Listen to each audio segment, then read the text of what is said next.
the death toll reaches 24 as firefighters in Southern California slowly gain control of the deadly fires that have been burning for almost a week now. But critical weather conditions in the hours ahead could slow their momentum. Lee Waldman reports. We gained no acreage yesterday, which is a very good thing.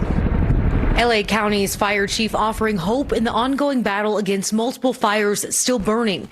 The Eden blaze, one of the largest, is now a third contained. And at midday, fire crews were at 14% contained and advancing on the most destructive of the fires, the Palisades.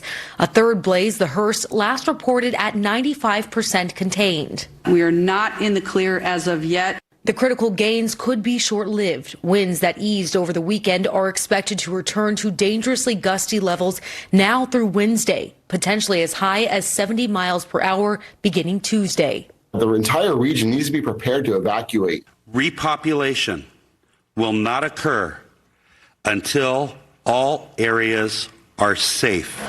That message today to those who've already fled, many who've lost everything and now want to see it firsthand.